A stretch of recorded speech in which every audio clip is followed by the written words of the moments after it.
کتاب محسن بزبان محسن سے ہمارا نشست یہ پروگرام جاری ہے۔ آج کا عنوان ہے بزم شاہ جیلاں والے ہال کی تعمیر کا آغاز۔ کتاب محسن کے صفحہ نمبر 45 سے کہ بزم شاہ جیلاں والے ہال کی جو تعمیر ہے اس کا آغاز کیسے ہوا۔ یہ بھی اصل میں حضور غوث اعظم شیخ عبد القادر جیلانی رضی اللہ تعالی عنہ کی کرامت اور بزرگی کا منہ بولتا ثبوت تھا کہ کم و بیش 17-18 سال پہلے حضور غوث اعظم شیخ عبد القادر جیلانی کے فرمان مبارک پر بندہ ناچیز نے تنہا جس محفل کا آغاز کیا تھا، اور یہ میں پچھلے اپنے بیان میں بتایا ہوں کہ حضور غوث اعظم کیسے 3-4 مرتبہ بندہ ناچیز کے سامنے خواب کے اندر یا مراقبے کے اندر آئے اور آپ نے مجھے فرمایا 11 اس کی تفصیل گزر چکی ہے۔ تو بہرحال آپ سرکار کے حکم کے اوپر بندہ ناچیز نے جو تنہا جس محفل کا آغاز کیا تھا، آج اب وہ محفل جون سی ہے وہ لوگوں کے ایک اچھے خاصے بڑے اجتماع میں تبدیل ہو چکی تھی، اور یہ جو محفل 11ویں شریف تھی اس میں آئے دن روز بروز لوگوں کا رش بڑھتا چلا جا رہا تھا، اور حضور غوث اعظم کے فیض مبارک سے لوگ ایک وافر حصہ حاصل کر رہے تھے۔ جو ایک مرتبہ محفل 11ویں شریف میں آتا وہ اگلی مرتبہ ساتھ 1 یا 2 دوستوں کو بھی لے کر آتا، لہٰذا ہوا یہ کہ روز بروز محفل میں لوگوں کی تعداد بڑھتی چلی گئی، اور جس ہال میں ہر مہینے محفل کا اہتمام ہوا کرتا تھا اس میں جگہ بھی کم پڑتی چلی گئی، تو یہاں تک کہ لوگ اب باہر سیڑھیوں میں یا ٹیرس میں یا گیراج میں بیٹھنے لگے۔ تو بعض اوقات تو محفل کے انتظامات کو ہمیں ایسا بھی ہوا کہ باہر سڑک کے اوپر لے کے جانا پڑا۔ تو چونکہ محفل کے اندر ہر آنے والا حضور غوث اعظم کا ہی مہمان تھا، اس لیے میرے لیے قابل عزت و احترام تھا، مگر دل کو ایک تکلیف بھی تھی کہ آدھے لوگ تو اندر بیٹھے ہیں اور باقی آدھے لوگ باہر۔ تو اکثر سوچتا رہتا کہ اس سلسلے میں کیا کیا جا سکتا ہے۔ تو ایک روز ہم لاہور سے پانڈو کی ایک محفل کے اندر محفل میلاد میں جا رہے تھے، تو محمد رفیق بھٹی صاحب جن سے ہمارے ایک دوست وہ بندہ ناچیز سے مخاطب ہوئے اور کہنے لگے حضور پیر طریقت محمد ندیم صاحب کا خیال ہے کہ ابھی اس وقت جس ہال میں 11ویں شریف کا اہتمام کیا جاتا ہے اس کے پیچھے ایک بہت بڑا صحن ہے، اگر آپ اجازت دیں تو ہم لوگ ہال کی پچھلی دیوار گرا کر صحن کو بھی اس ہال کے اندر شامل کر کے ایک بہت بڑا وسیع و عریض ہال بنا لیں تاکہ لوگوں کا محفل کے اندر بیٹھنے کا ایک انتظام اور مسئلہ بھی حل ہو جائے۔ تو میں نے پانڈو کی جاتے ہوئے گاڑی میں میں نے رفیق بھٹی سے پوچھا، میں نے کہا اچھا یہ بتائیں کہ اس پر کتنا خرچ آئے گا؟ تو وہ کہنے لگے کہ، اور یہ اس دور کی بات ہے، آج سے 15 سال پہلے کی بات ہوگی غالباً، تو وہ کہنے لگے کم از کم 4-5 لاکھ روپے کا تو خرچہ آ جائے گا، جو سے اس میں کام ہو جائے گا۔ تو میں نے دل میں سوچا اس وقت، میں نے کہا کہ یہ تو کافی رقم ہے، اس کا کیسے انتظام ہوگا؟ تو ابھی انہی سوچوں میں گم تھا کہ اتنی بڑی رقم کا کیسے انتظام ہوگا۔ ایک دن مجھے میری بیٹی ثویبہ مجھ سے کہنے لگی، جو کہ شادی کے بعد اب UK آج کل مانچسٹر کے قریب لیورپول کے اندر ہے، مجھے میری بیٹی اس وقت یہاں تھی، ابھی اس کی شادی نہیں ہوئی تھی، تو میری بیٹی ثویبہ مجھے کہنے لگی بابا جان میں نے نا آج ایک خواب دیکھا ہے۔ خواب میں نے دیکھا ہے کہ ہمارے گھر کے ساتھ جو ایک بڑا سا پلاٹ ہے اس میں ایک محفل میلاد سجا ہوا ہے، اور وہاں پر عتیق بھائی نعت پڑھ رہے ہیں، تو سٹیج کے اوپر آپ حضور غوث اعظم شیخ عبد القادر جیلانی کے ساتھ بیٹھے ہوئے ہیں،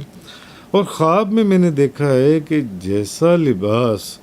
حضور غوث اعظم شیخ عبد القادر جیلانی نے پہن رکھا ہے، سفید کرتا، تہمت، پگڑی سفید، ایسا ہی سفید لباس ہو بہو اسی سملر وہ آپ نے بھی پہن رکھا ہے جون سے. تو میں دیکھتی ہوں کہ اسٹیج کے اوپر آپ اور حضور غوث اعظم شیخ عبد القادر جیلانی بیٹھی ہیں، تو میں دیکھتی ہوں کہ آسمان سے نوٹوں کی بارش ہو رہی ہے، پیسوں کی نوٹوں کی بارش ہو رہی ہے، اور وہ جو نوٹ ہیں وہ حضور غوث اعظم شیخ عبد القادر جیلانی اور آپ دونوں کی گود میں آ کر گر رہے ہیں، آپ دونوں کی گود میں آ کر گر رہے ہیں. صویبہ نے ہمیں یہ خواب سنا دیا. یہ انہی دنوں کی بات ہے جب 11ویں شریف والے ہال کی سوچ بچار میں ہم گم تھے کہ ہم کیسے اس کا آغاز کریں. تو صویبہ کا یہ خواب بظاہر اگر آپ دیکھیں تو بہت مبارک تھا، مگر اس وقت اس کی بے عین ہی اصل تعبیر ہمیں سمجھ میں نہیں آئی کہ اس کی تعبیر کیا ہو سکتی ہے. لیکن بعد میں جب حقیقت کھل کر سمجھ میں آئی کہ جیسا صویبہ کو خواب میں دکھایا گیا تھا ویسا ہی ہوا. دراصل یہ حضور غوث اعظم شیخ عبد القادر جیلانی کا بندہ ناچیز کو میری بیٹی صویبہ کے ذریعے مجھے ایک پیغام پہنچانا تھا کہ 11ویں شریف والے ہال کی تعمیر کے لیے پریشان کیوں ہوتے ہو؟ تمام انتظامات وہاں سے ہوں گے جہاں سے تمہارا گمان بھی نہیں ہوگا. خیر،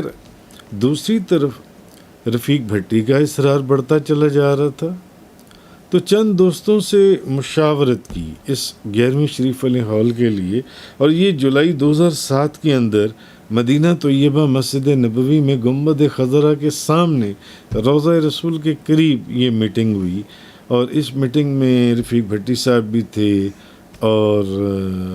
عتیق بھی تھا اور بھی کچھ لوگ تھے جن سے وہاں یہ میٹنگ ہوئی، اور اس کا فیصلہ لیا گیا کہ ہم اب یہ ہال بنانے جا رہے ہیں، اور یعنی اس کی تعمیر جن سی ہے. تو اب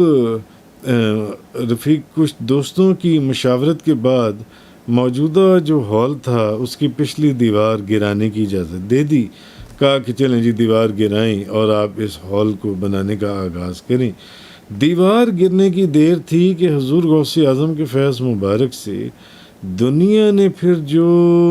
منظر دیکھا وہ ایک انفرادیت کا حامل تھا. نہ جانے کہاں کہاں سے غیبی امداد اب ہمارے شامل حال ہونے لگی. اب ارادہ تو یہ تھا کہ صرف 4 دیواری کھڑی کر کے پلستر کروا دیں دیواروں کو، مگر لوگوں کی محبت کو دیکھ کر میں حیران تھا. کہیں تو سول انجینئرز آ کر اس کے نقشے بنا رہے تھے، کہیں اکاؤنٹس کے لوگ جو ان سے ایکسپرٹس اس کے حساب کتاب کا انتظام سنبھال کر بیٹھ گئے. کوئی بندہ ریت کی ٹرالی لا رہا تھا، کوئی اینٹوں کی ٹرالی لا رہا تھا، کوئی سیمنٹ کی ٹرالی لا رہا تھا، کوئی سریا لا رہا تھا، کوئی بجری لا رہا تھا. بعض خواتین نے حضور غوث اعظم کی محبت میں اپنے زیورات تک اس کی تعمیر میں پیش کر دیے، اور بڑے تو بڑے بچے بھی پیچھے نہیں رہے. میری بیٹی صویبہ نے مجھے اپنی ایک چھوٹی سی سونے کی رنگ اس نے مجھے دے دی تاکہ حضور غوث اعظم کی خدمت کے ضمن میں بزم شاہ جیلاں والے ہال میں اس کا بھی حصہ شامل ہو جائے. اس ہال کے اندر بچے اپنا جیب خرچ جمع کر کے، ایسے بھی لوگ تھے جنہوں نے 10-10 روپے جمع کروائے،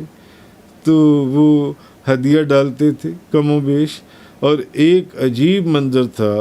کہ حضور غوث اعظم کے ظاہری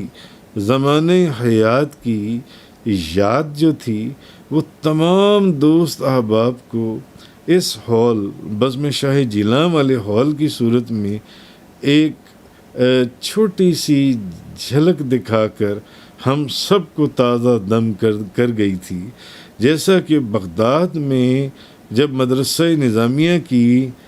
کنسٹرکشن ہو رہی تھی تو حضور غوث اعظم سے محبت اور عقیدت رکھنے والی ایک بوڑھی ضعیف آپ کی ارادت مند عورت اپنے خامد کے ساتھ آپ کی خدمت میں حاضر ہوئی اور کہنے لگی، یا حضرت غوث اعظم، میرے خامد کے ذمے میرا حق مہر واجب الادا ہے، اگر تو یہ میرا خامد آپ کے مدرسے میں مدرسے کی تعمیر میں حصہ لے اور آدھی رقم کے برابر مزدوری کرے تو باقی حق مہر کی آدھی رقم میں سے معاف کر دوں گی۔ اور چنانچہ ایسے ہی ہوا، اس عورت کے خاوند نے حضور غوث اعظم کے مدرسے کی تعمیر میں حصہ لیا